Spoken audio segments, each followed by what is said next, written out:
I want you to tell him I got his book for the content and fell in love with his writing. That's what my mom said. So high marks from a fellow academic, my mom. Hey, what's going on? Can you hear Hey, me?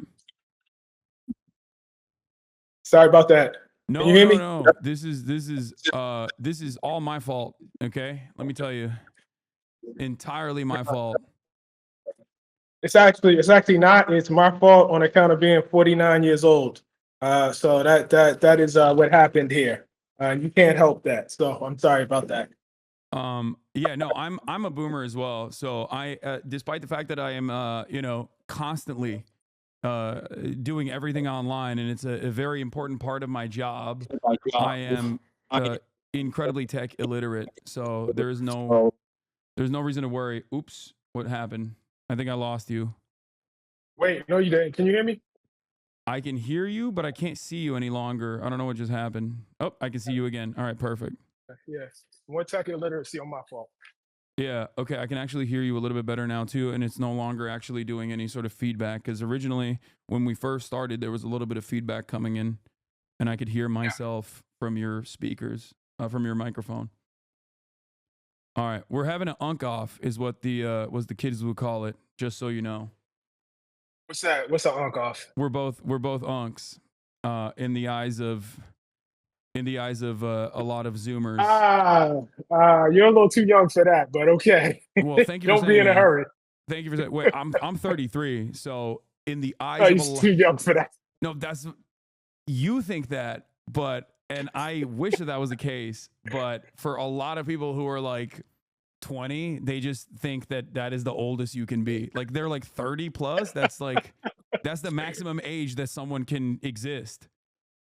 You can't even biologically be there. I guess you could be there, Uncle theoretically. I shouldn't say that. I guess you could be. I Yeah, guess you could be. yeah, I was an uncle at 33. I have to remember that. I was an uncle at 33, actually. yeah. There it is. But Ta-Nehisi Coates, ladies and gentlemen, I have called you, and I guess other people have as well. Obama's favorite writer, favorite author.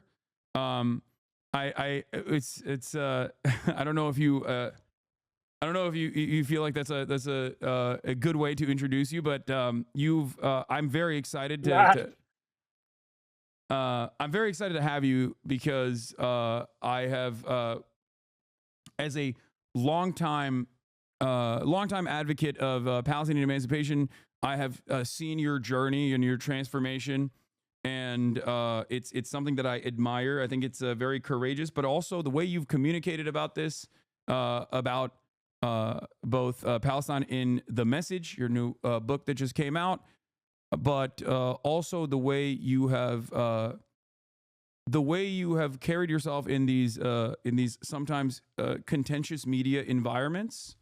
I think is really wonderful, especially because you always try to do something that I always try to do as well, which is like use the privilege that you have and the space that you have and the social capital that you have to like reframe the conversation back to issues that matter instead of engaging in the palace intrigue, engaging in like the stuff that is almost entirely too self-centered for Western media audiences. Like, oh, the way that you know what's the broad reception of Ta-Nehisi Coates like in Western media? Is that like no longer a positive thing? Where you always, I notice, take that conversation back to issues that really matter, like speaking for people who do not have a voice in the Western media landscape, and even if you have like a meta analysis or a meta conversation about this the lack of visibility for Palestinians in Western media, you still oftentimes, I feel like, recognize that you're not the perfect person to be having these conversations, and that in and of itself is a problem as well. That like there is no Palestinian visibility, like direct Palestinian American visibility in mainstream outlets in the same way that it exists for people who are pro-Israel. Anyway, I talked a lot. Sorry, it is what I do. I do have a tendency to that's do good. that. It's the privilege of having a show. I'm fanboying a little bit, and I'm not very good at this sort of thing. But I wanted to start off with your own personal journey. You wrote about very famously about reparations, making a case for reparations for Black Americans, and you used Israel as an example. So let's start off there. How did that work for you? Like, how did you arrive at this initially? And what Yeah, I mean, changed? well, what I'll say is I think like the challenge of writing is you have to draw a straight line when things are not necessarily always a straight line. And so I think it's really important um, that a couple of things be acknowledged. I came from a community um, of activism. My dad was in the Panther Party. My mom was very politically conscious, and so yeah, I came from a household that probably did not have the most detailed understanding of what was happening in Palestine, but definitely understood themselves as Black Americans and Black people as an oppressed group, and saw that in Palestinians, and saw the Israelis, much as white Americans here were identified as the oppressive class here, saw the same thing in the Israelis. These thoughts and these notions were in my like around, and even when I was at Howard, they were around. One of the difficulties is though when you go into the kind of journalism I was going into, and particularly at that moment, I think there were two things. I think one, to a degree that I probably did not understand and appreciate, um, there is a kind of mainstream journalism that is in direct reaction to some of the more idealistic impulses of the left. And I don't say idealistic as a slur. But the notion is, I think, among certain people that those of us who really do believe in changing the world, those of us who really do believe, like in the household I came up in, that something really truly radical, needs to happen to make this world a more fair and a more just place. That kind of analysis falls down under the work of details. Like that's just a kind of baseline, I think sort of understanding. So, even in making the case for reparations, I was myself working against that. Now I was working against it in a very, sort of particular way. But you're always trying to make your case to people who, don't necessarily, think as you do and don't come up thinking as you do. And part of that is making it as concrete as you possibly can. I was in a newsroom where there were no other Black editors and maybe one other Black writer at that point, but maybe also not. There certainly weren't any Palestinian American editors or writers. And if there were Arab American editors, I didn't know it. It's possible they were there and I just didn't, it went right over my head or whatever. But certainly no one who would have had an experience critical of or skeptical of Zionism, except me, the one I had in my house, had hands on that piece of journalism. And so it was just a case, first of all, where I did something that I advise my writing students to never do in the message, and that is you draw conclusions about something that you have not been sufficiently curious about. And what I would say is I was at that point in time, and I guess still am, working in a milieu where there was a kind of just default Zionism. This is not a thought out Zionism. It's not I have developed strong notions or strong feelings, but it's the belief that there is a group of people in this world who have suffered some 2,000 years of oppression, and that somehow a state is justice to make up for that oppression, which is the oppression is very, very real. I think the state as a kind of make good is another question. And then the other half of it is probably something that you've experienced and talked about quite a bit, and that is that there is considerable amount of pressure to remain incurious, to not ask questions, Yeah. to not ask why, and whatever my faults were in that piece, and it was an extensive one. I felt like I had my own personal reparation to make. And when, for me as a writer, what that means is then, asking questions, evincing that kind of curiosity, that was not in that piece. It took 10 years to do that, but that's what that large second half of the message actually is. Yeah. So can you walk me through the aspects of this journey that that revolve around self-reflection? Because let me present you with my way of viewing the world, and maybe we'll come to an agreement. But something that you actually just mentioned is like the default position that a lot of people take for granted in terms of the way people look at Zionism, right?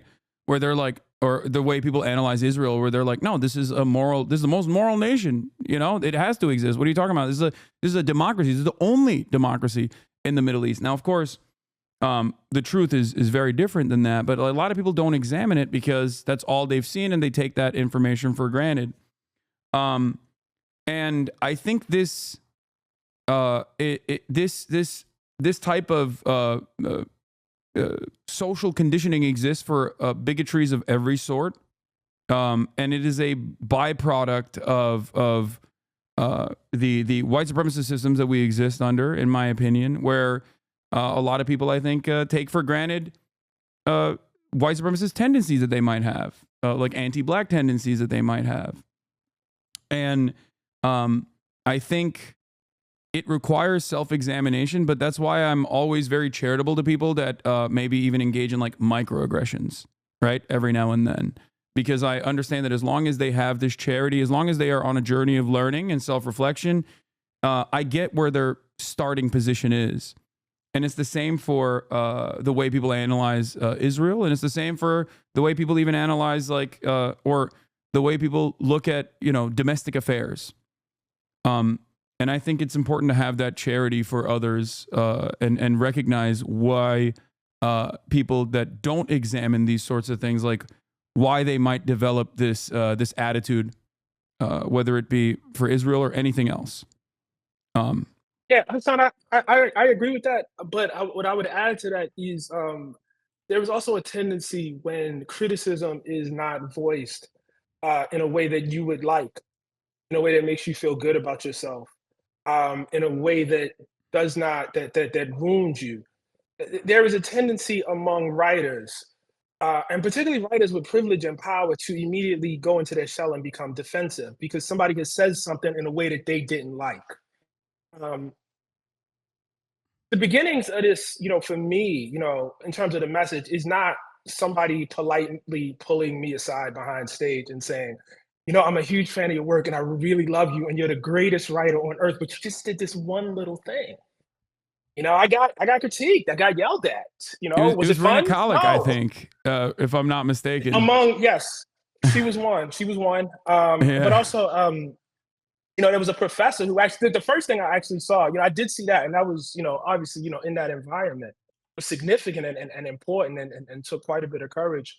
But my now friend, Dalton Conley, who wrote, I'm sorry, Nathan Conley, Dalton Conley, Nathan Conley, who's a professor at Johns Hopkins, who, wrote, a piece very, very early on critiquing it. And, what I'm trying to say is, names aside, is I think more writers, when they see a group of people yelling at them, or when they see somebody yelling at them, I think a lot of us could be less dismissive about that.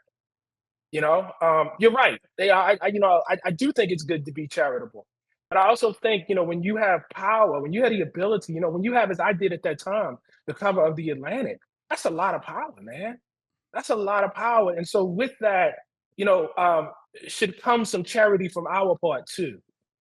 Um, and I wish that was more evident. I wish that was more evident. Yeah. No, I love the way you've navigated and so publicly navigated in this space, and the very fact that you have expended some social capital, I think, in this process. And I also do think that you understand, just as I do, and I'm a communicator by trade as well, that ultimately it's nothing it's nothing as far as like saying the truth and constantly working in pursuit of the truth, but also nothing in comparison to, I think, the daily experiences that Palestinians go through living under permanent occupation and apartheid, and currently surviving a genocide. So I think it's Hassan, can I what's up? can I just very gently push back against this social capital thing, if I could? Okay. Um, Yeah. so, like I think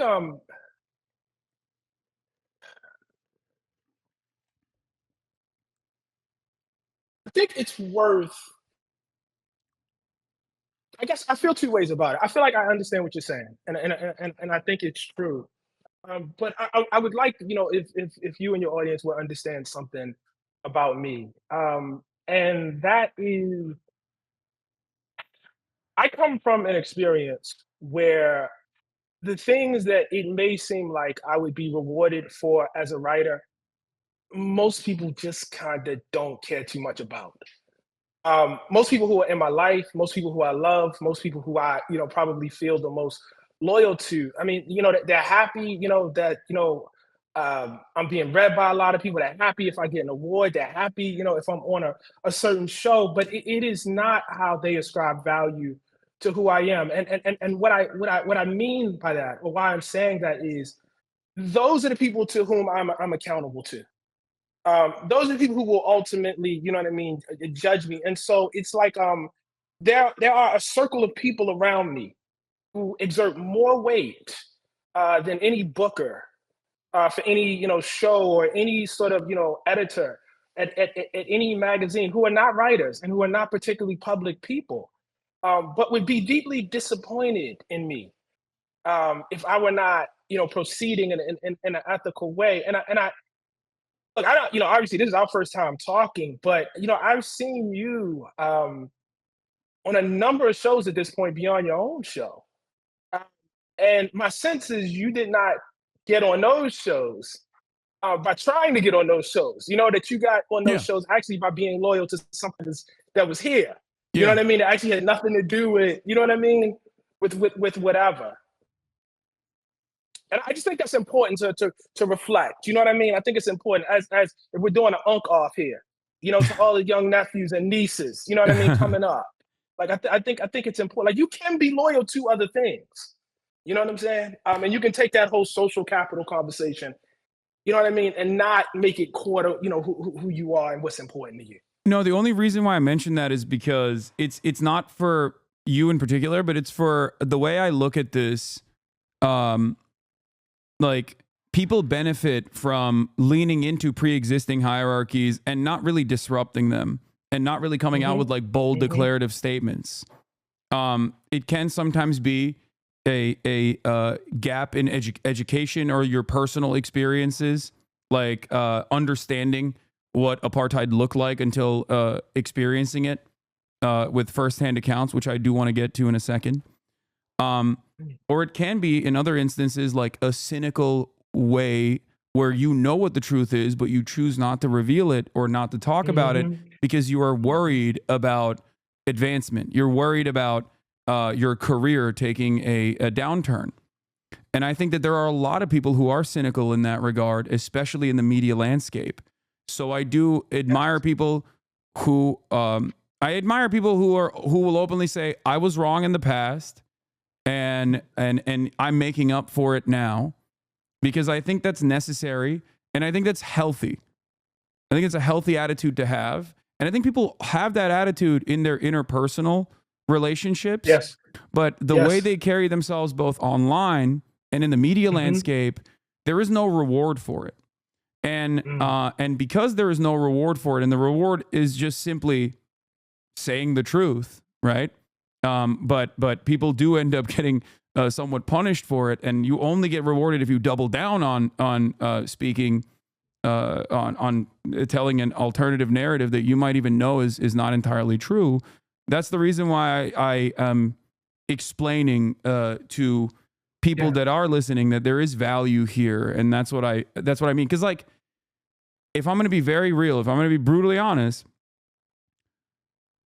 you could have continued never speaking about Israel ever again. You could have changed your perception. You could have changed your mind. No, I know. But I'm saying that, like, in an alternative scenario, in an alternative universe, where there's a different Ta-Nehisi Coates who saw the truth and was still more personally invested in continuing to have like a media career that he cares about. Some people do care about these things. Clearly, I think the vast landscape is dominated by people that are careerists, that are personally invested in their own success and don't necessarily have this ambition to speak the truth, no matter how hard, no matter how difficult that task may be. And that's why I think it's important to be honest, and highlight that. Now, And I appreciate that, brother. I do. yeah, I appreciate that. I don't want to come off as unappreciative. that ultimately is still, and this is something that I also want to stress, is still inconsequential in the grand scheme of things, because what you are trying to do, I think, is exactly what I've also been trying to do on a multitude of different issues, which is utilizing the privilege that you have and utilizing the privilege that I have for offering a voice to people that are otherwise voiceless, while simultaneously also saying you shouldn't be the person to even, like, the very fact that you yourself are the messenger, right? In this process, it, I think, shows a gap, an asymmetry that is worthy of criticism in and of itself. The fact that it's the fact that there is no entrenched Palestinian position in any Western media operation is a issue that's worthy of criticism in and of itself. And I think you do a great job of pointing that out as well in this process. Yeah, no, I completely agree with that. And I think, well, on the one hand, it obviously makes it easier to inflict apartheid, to inflict genocide in service of apartheid. Um, it also makes it easier because Americans are dumber for it. We are more ignorant for not hearing from that person. We don't, understand. We don't get a clear picture of. I mean, you kind of, hinted at it when you started off this conversation. This whole, and this is what I meant by default Zionism. Like, it's this vocabulary just kind of goes uncritiqued. Only democracy in the Middle East has the right to defend itself. Yeah. Has the right to exist, and it's just said so much that it just becomes part of the milieu and the air, and nobody says, you know what I mean? Well, hold up. Well, what actually is a democracy? Is this actually democratic? Is it democratic to hold half of the population under your rule on a separate tier from the other half? What part of democracy is that? The right to defend itself, but the right to defend itself from what? The right to exist. The right to exist as what? As what? Yeah. You know, and so I think, like, those kind of second level, third level questions are shunted off in favor of these kind of cute, catchphrases. And what happens is, because those questions don't get asked, because reporters don't ask them, man. I mean, and this is, like, what I was saying earlier. I just want to be, absolutely clear about this. We failed on this because those second level and third level questions do not get asked of representatives. Viewers and readers are dumber for it. Yeah. They're dumber for it. And it's incredibly sad. It's incredibly sad. I can only give what I saw and what I read over the past year preparing this work. But there are people who have imbibed the collective wisdom of living under it. I mean, one of the critiques I got was, well, you were only over there for 10 days. You're correct.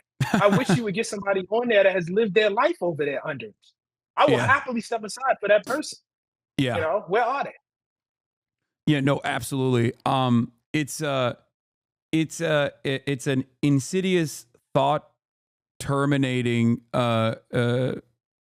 like linguistic thing that people utilize, and sometimes it masquerades as like innocent, innocuous, but it is actually serving a very dangerous purpose overall, which is to mask the systems of violence that the daily existence of apartheid require. You cannot maintain an apartheid without a constant surveillance state. You cannot maintain an apartheid without constant violence, without checkpoints. Things that you saw, it only took you maybe not even 10 days. I assume it took you just one day to immediately recognize what was going on. A similar thing happened to Jamal Bowman as well when he went to the West Bank with J Street. And that was his wake up call, his moment of recognition. So could you talk a little bit about your experience in Hebron specifically, and just in the West Bank as well, that caused you to fully realize what was going on? Yeah, it's very painful.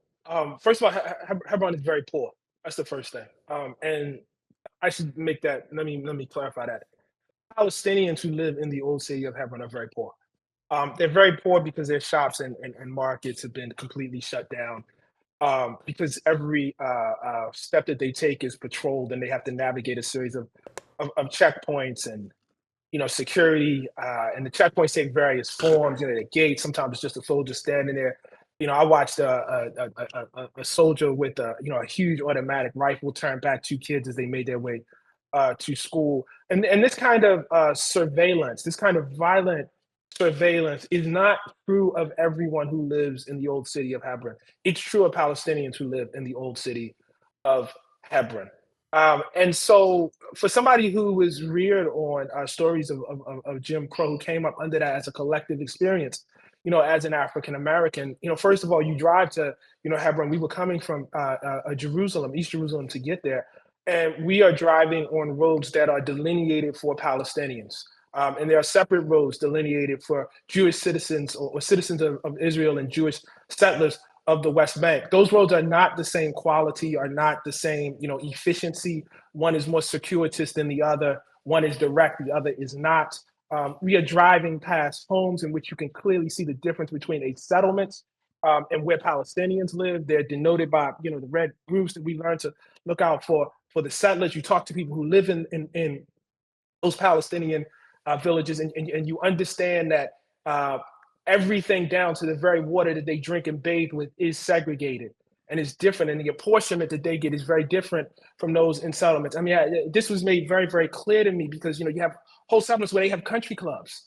People have whole swimming pools, and, you would, be, less than a mile away where Palestinians live. And you would have a situation where folks had huge tanks on their roofs where they had to store water because they didn't know if they were going to have enough water for the week. And so, we take this segregated path, these segregated roads to Hebron, and we have more rights to navigate on the street than people who live there, than people whose parents live there, than people whose grandparents and great grandparents live there. I've told the story, several times of being, stopped by a security officer or army officer, whatever he was, about the age of my son, who demanded that I tell him my religion in order to be let pass.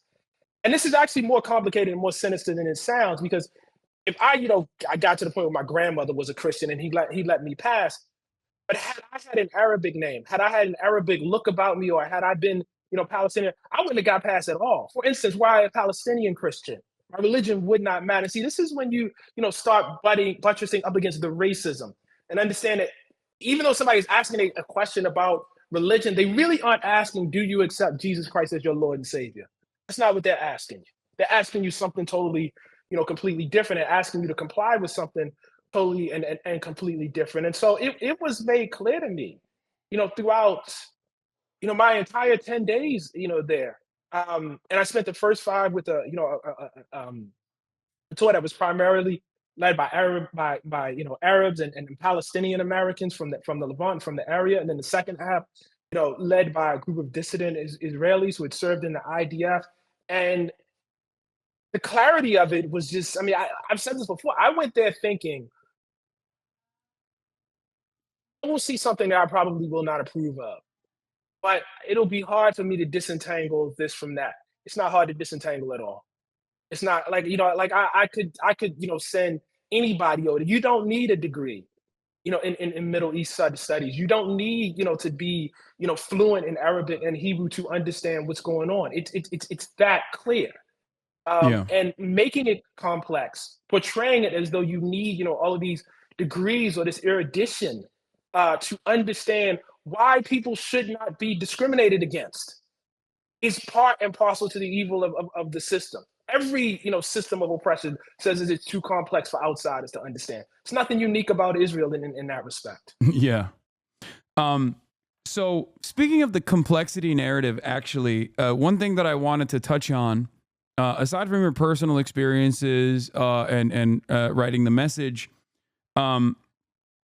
going back to, I guess, the reception where you were interviewed very famously by Tony DeCoppel, and I forget the names of the other people involved in the interview. I believe it was a CBS Mornings.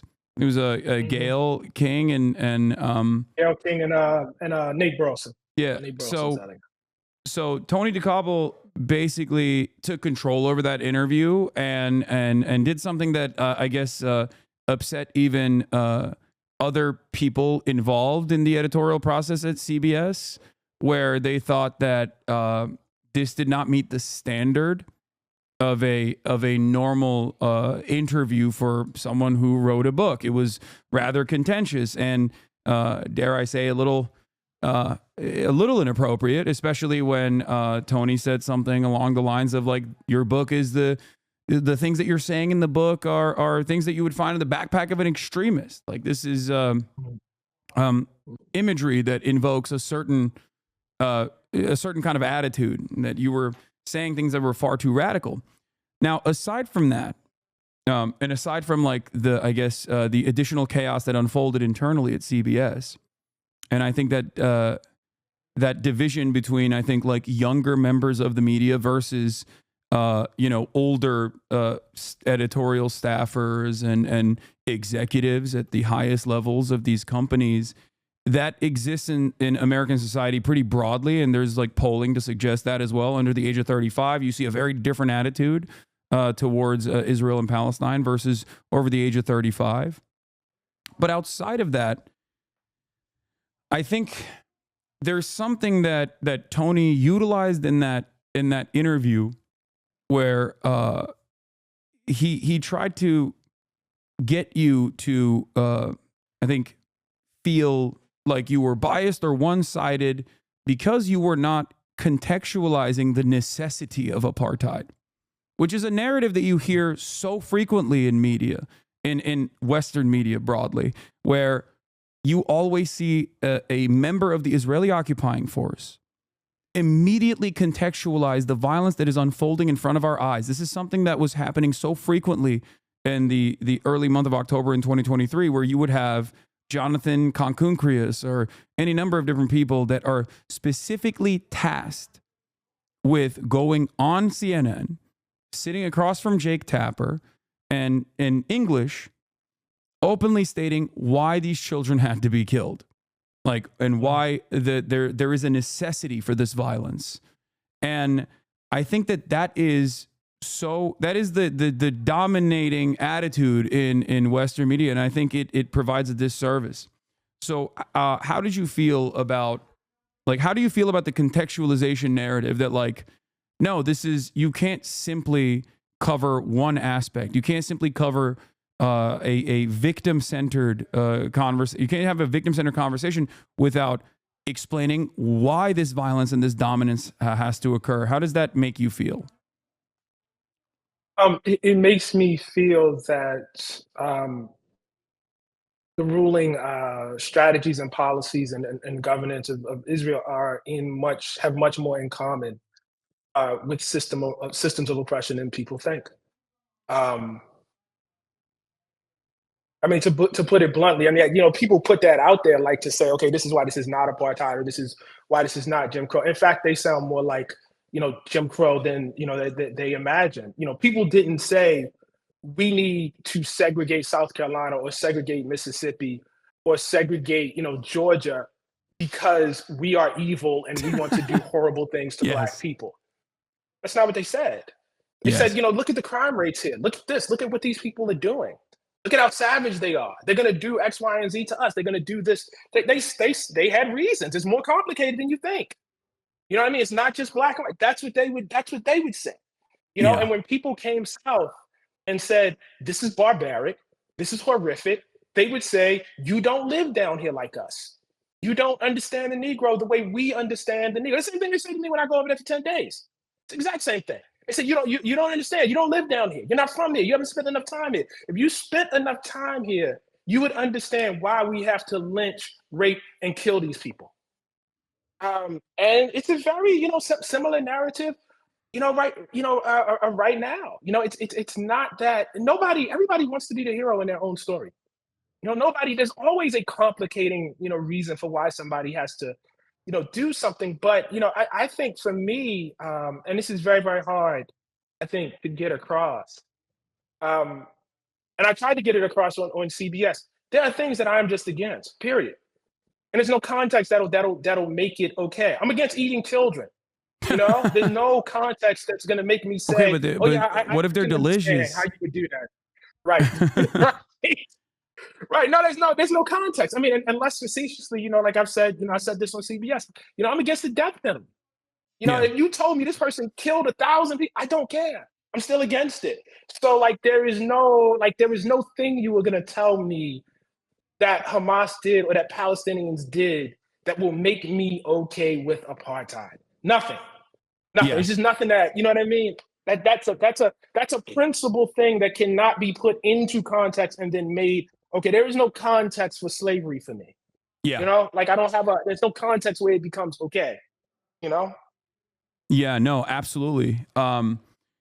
It's I mean that is exactly what a lot of people try to communicate, and I think like when you get into the weeds of things, even very educated people who have seen the violence or who have seen the apartheid and recognize it as such, like Ezra Klein, for example, at the New York Times, in your conversation with him, which I thought was fantastic, and I like Ezra. I think I've like uh, I have my disagreements with him, but I think over the course of like years of listening to him, especially on the New York Times, I've maybe developed a parasocial relationship with him somehow, where I get where he's coming from and I appreciate it, but like in that conversation, I think you had a couple moments where you wouldn't let him get away with certain blind spots that he had. Um, Again, it comes across as innocuous, and I think in Ezra's case, like it is truly innocuous. Like I don't think he's like ideologically saying like I'm committed to liberal Zionism as a project, and that's why I think like the West Bank is a separate thing than like the broader practices of Israel. But there was this contextualization where he said Hamas terrorists, but then talked about right wing settlers, and that I think is certainly a part of this process as well, where I like that you wouldn't let him get away with that statement. Like you wouldn't let that statement hang on its own. That like there is a humanizing principle with the way we interpret allies of America, where they're just like people that we have disagreements with, right? People that we can maybe even reason with, regardless of how fundamentalist they might be. And I think it neutralizes the conversation. It almost puts it on the same playing field. And I was wondering what your opinion was on that. Where like I'm not even talking about the political designation of terrorism and its practical use in American politics, but I'm simply saying like even normalizing the playing field or equalizing the playing field and making it seem as though a group of people that have existed under permanent occupation their whole lives, that have been dominated their whole lives by this brutal occupation and its practices, and their emancipatory goals are cast aside as like the unrealistic and intrinsically violent actions of a barbaric force, right? And I think there is a lot of analogies to old colonial propaganda, old colonial language, whether it be the atrocity propaganda that was added on to the already horrific actions that did take place on October 7, right? This notion that these are barbaric savages. How do you feel about these conversations that take place both behind closed doors and in public with people that are, I think, more like-minded with individuals such as yourself and myself, like closer to us in understanding the truth? Yeah. I think there is a bias towards officialdom. There's a bias towards authority. Uh, it was like I think it's like now kind of dawned on people after seeing so many cell phone videos that cops lie. Um, but cops didn't just recently start lying. You lived in a community like I came up in. You knew the cops lied. What happens is though the press will have a cops beat. Like when I was coming up, that was the thing you did. Like you wanted to work at the Washington Post or the New York Times. You had a cops beat. And what that necessarily means in the practice of journalism is you are dependent on the cops for your information. And even though, in your mind you're being objective, you are dependent on the cops in a way you aren't on the people that they are quote unquote at war with. Okay. That's different. That immediately structurally sets up something different in terms of how you cover people. When you're embedded, you know what I mean, and during a war with the soldiers, you are not going to cover them the way you're covering the people that they're fighting. It's just not. You're not covering, the people that you literally are with day in and day out, and that you're embedded with. Embedded, you think about that verb, in the same way that you are the people that are fighting. And so these kind of biases creep through. And I think there's a similar thing, with our journalists, when you start getting to a certain level, because I mean, and this is I have to be honest with you, Hassan. I mean, this is the hard thing for me to reckon with that I still haven't, figured out. And I'll say two things. The first thing I will say is there's a deference to the president of the United States. There's a deference to congressmen. There's a deference to senators. There's a deference to people who are in these official positions. I think that extends to the state of Israel in a way that it does not extend to people who are fighting the state. So Yeah. two groups of people can do the same barbaric thing, right?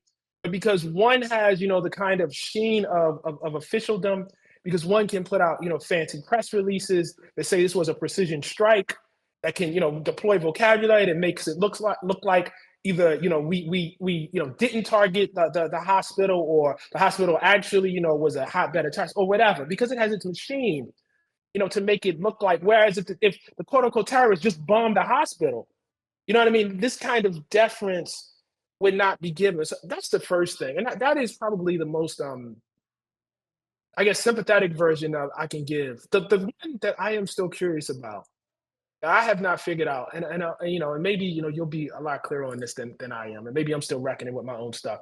That is to say, to the extent to which the press is itself an extension of empire. In other words, this is not a misunderstanding.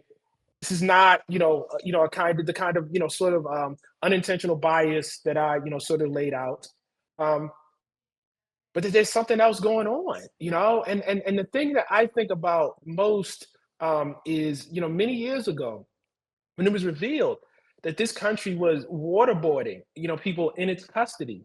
And the New York Times, in a practice that it would, had heretofore called torture, would now use the language of the White House and say Yeah. enhanced Enhanced interrogation. interrogation. Like, that's objectivity? What is that? I mean, it's I'm What is that, man? I look, I much like many other people, well, I grew up in Turkey, so I have a very different attitude towards American empire, and it's oftentimes very violent ways of operation. So I wasn't sheltered from that, and I didn't grow up with the American exceptionalist attitude. And so that definitely factored into my understanding of the world for sure. But outside of that, I think, like, Noam Chomsky was the way I viewed him. It was like a guy who gets it, right? And I think many people have recognized his positions, especially laid out in Manufacturing Consent, as fairly prescient and very instructive in understanding the way that the media operates.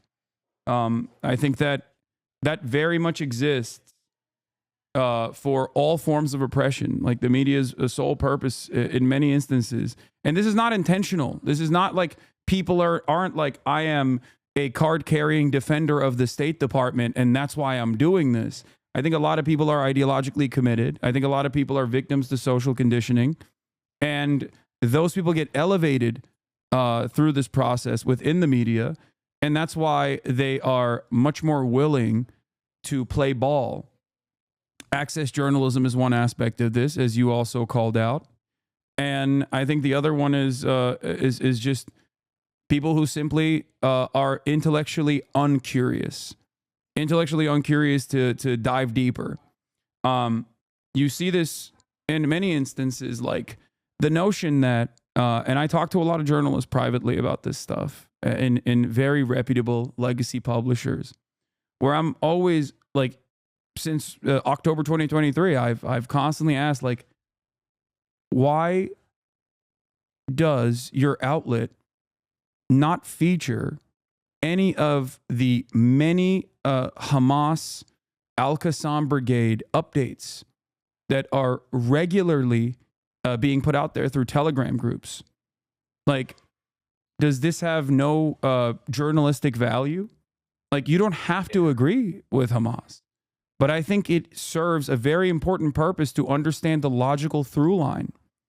And it's seen as like insane to even suggest this. It's not even it's a non-starter. Many people don't do this. And I think that is precisely how you arrive at this false notion that many Americans, if they don't follow social media, if they haven't recognized the humanity of Palestinians, if they only get their information from mainstream media, that's how they constantly find themselves confused in this process, because the president is saying Hamas is actually spoiling the ceasefire negotiations that Israel is on board with, that everybody voted on in the United Nations.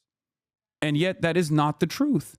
But it's still repeated by Anthony Blinken, and it's still uncritically reported on by mainstream sources. And I think ultimately that causes a lot of people to feel stupid and confused by this process. And especially if they're getting this other information in this day and age, when there are so many outlets, even myself included, that have audience sizes and reach that is almost equivalent to these television networks, where they can get this information. All of a sudden, they recognize that there is this inconsistency, and that I think plays into the crisis of credibility that mainstream outlets have right now. And as someone who values mainstream media, I always urge whoever will listen to hear me out and say, like, you're dropping the ball at a time, especially when nascent fascism is on the come up in many Western liberal democracies, ours included, that there is a role that real adversarial journalism must play in pursuit of the truth, and losing an entire generation, losing credibility with an entire generation is, I think, a terrifying prospect. You know, part of what makes this difficult is if I were to look at this in the history of newspapers and media in this country, um, from the perspective of my ancestors, I would not conclude that American media has distinguished itself in doing what you are assigning here. That is to say, it is impossible to understand the history of lynching and racist terrorism in this country without understanding how newspapers actually abetted it. Not Yeah. poorly covered it, abetted it. Um, that is, there is, you know, if the Black freedom struggle has been core to the larger freedom struggle in this country, and you ask yourself how media has handled that, you're not going to come away with good answers. You know, and so I think part of the problem is what one might want to see out of these publications. There's no real history. Like, there's no lengthy, you know, history. They're articles, you know what I mean? And even now, and I got to be really careful about this, man, because like I like, one of the things I'm thinking about is how I started recently, for instance, picking up the New York Times in paper versus reading it off my phone, and it's a very different experience that I have. There are a number of really hardworking journalists working there, Oh you know, yeah. and I can see that. Like that is much more evident than it is than when I'm, you know, just kind of flicking through my phone. So I don't want to be overly broad here, But what I will say, especially about this topic here that we're talking about, it just isn't a long history of folks distinguishing themselves, man. I mean, it's like there's no past to go back to ask for, that thing. It has to be imagined and it has to be, different. The one difference I will say is that in the past, um, because of social media, because of the internet, there just wasn't as much competition. And so they had to do less, because you owned a newspaper in your town and you dominated that town, or you own one or two newspapers and you competed with one other person, and that was basically it. Two or three news magazines, and that was it. And so it's a very, very different world now. And my hope is that, part of the catching up will be exactly what you're talking about. Yeah.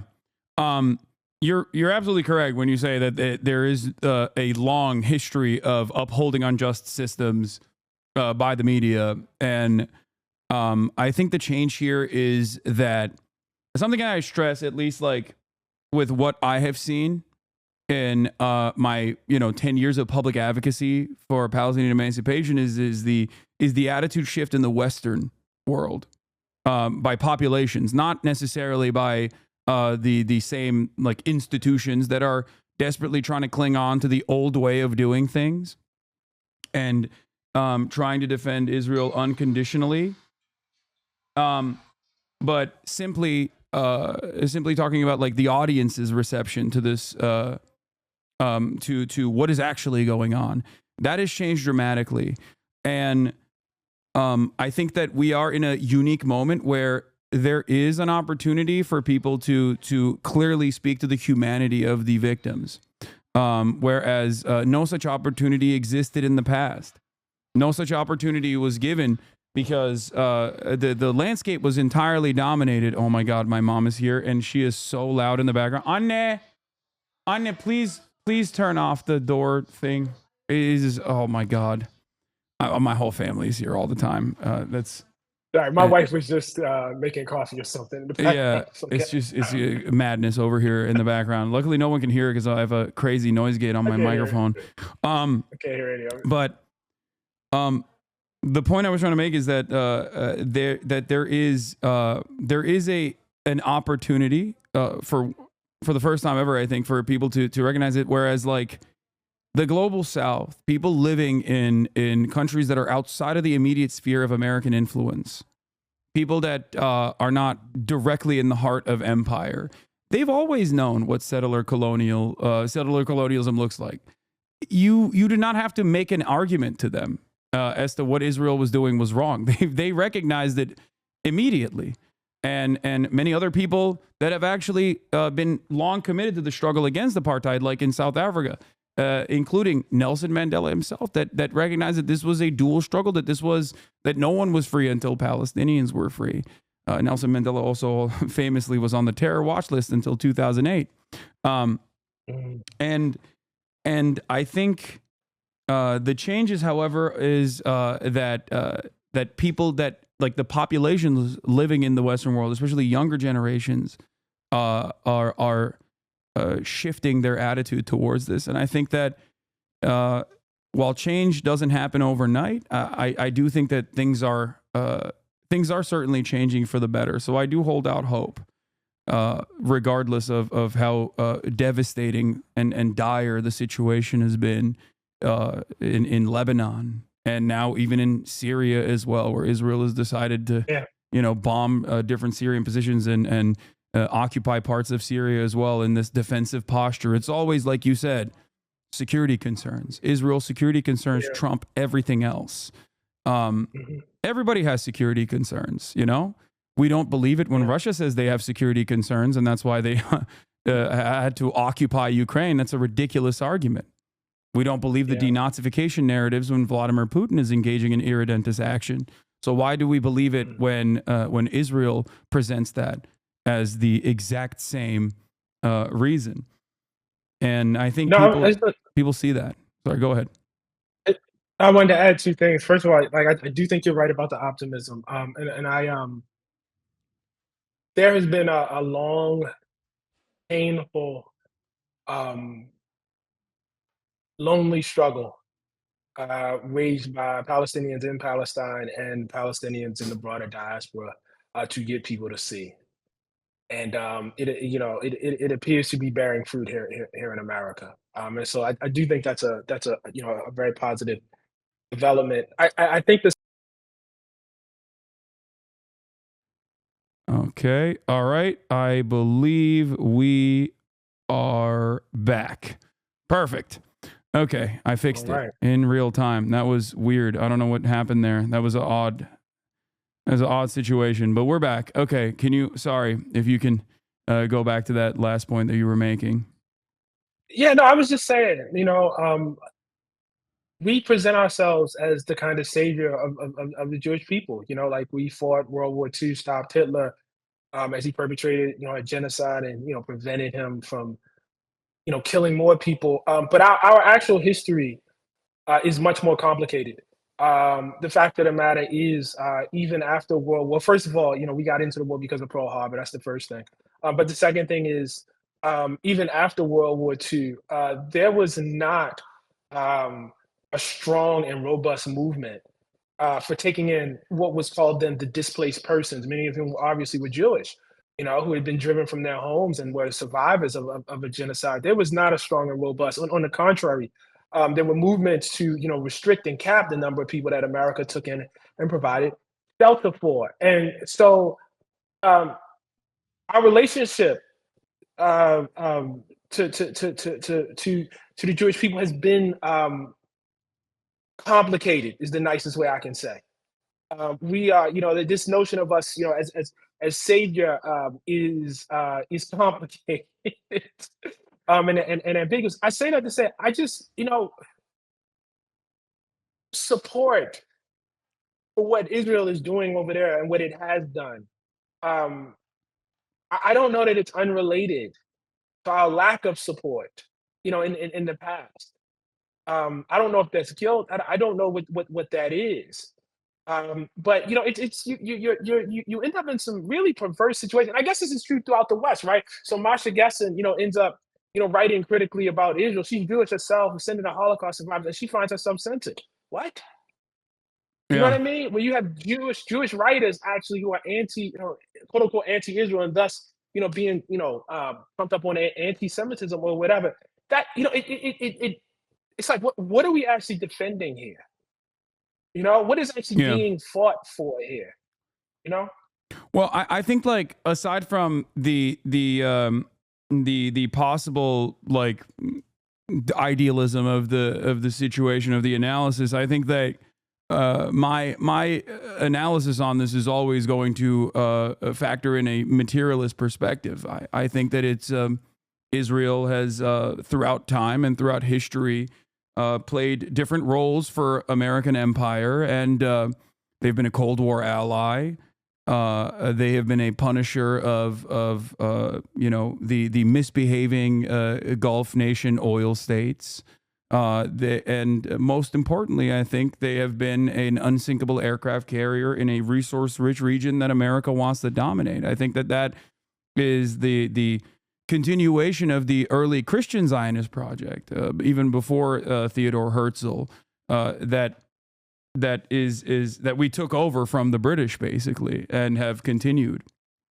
That's, I think, where it comes from ultimately. It's not like a lot of this other stuff in terms of like maybe the guilt or even I think something that a lot of Western Christians do is I think try to cast aside the collective guilt of both the Holocaust and centuries of pogroms over to this new, more valid target to cast the entirety of the Muslim world as operating on these like ancient anti-Semitic attitudes when history has shown, and maybe this is me being Turkish and hyping up the Ottoman Empire a little bit unjustly, but history has shown that Jewish people did live in this region, and the Ottoman Empire was broadly seen as a safe haven for Jews in times of like the Spanish Inquisition, for example. So like, I think that there is this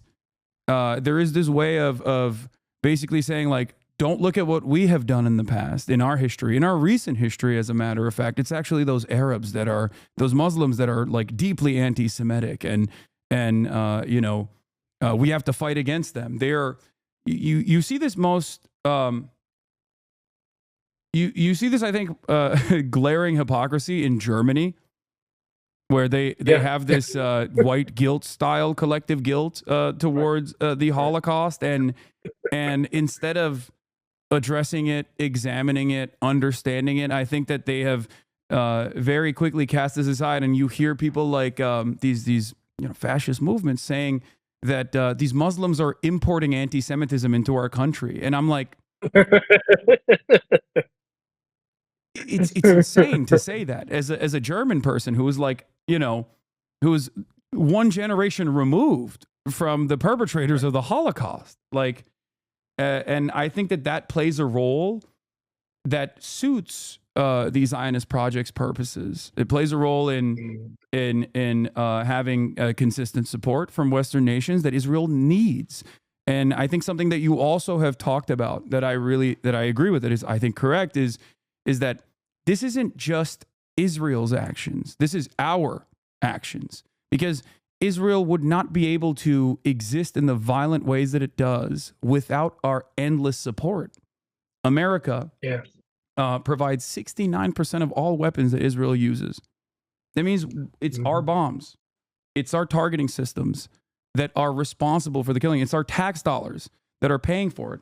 It's the political capital that we expend in the global stage to consistently defend and to shelter Israel from worthy scrutiny, from any sort of legal repercussions, as a matter of fact.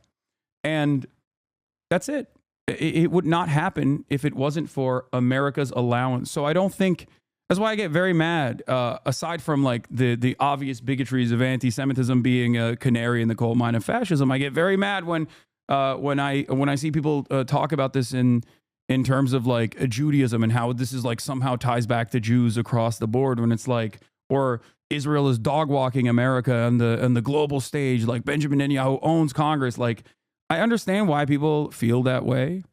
But aside from this being a dangerous bigotry, it's just, in the simplest terms, incorrect. It's just wrong. There is no world where Israel could behave this way if it wasn't for constant American protection. They are doing this because we allow them to do it. They're doing this because we want them to do it. Anyway, I also now have another interview lined up with Lena Khan after this, so I apologize. Okay. Sorry. This was a fantastic conversation. I really, really want to do this again. Thank you so much for coming on. Thank you, brother. Thank you. And my mom is bothering me. I have to say this. I want you to tell him I got his book for the content and fell in love with his writing. That's what my mom said. So high marks from a fellow academic. My mom. Oh, thank you, Hasan's mom. And the writing is the point, so I appreciate that. Yeah, thank you so much, and I hope to have you on once again in the near future. All right. Have a good one. Bye. That was Ta-Nehisi Coates, ladies and gentlemen. We are going to now move on to the conversation. It's a conversation with Lena Khan. I know the manifesto has been leaked by Ken Klippenstein. We're going to talk about the UHC shooters manifesto in a brief moment after I'm done with the conversation I'm going to have with Lena Khan, the commissioner of the Federal Trade Commission, the trust buster herself. Okay, this is a back-to-back killer content day. Yeah, let me see who else needs to be on this convo.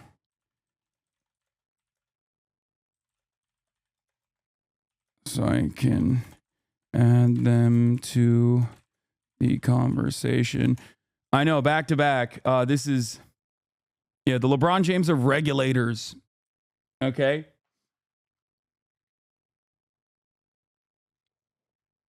I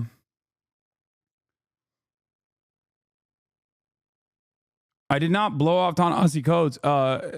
His PR person was already telling me that, like, to wrap it up.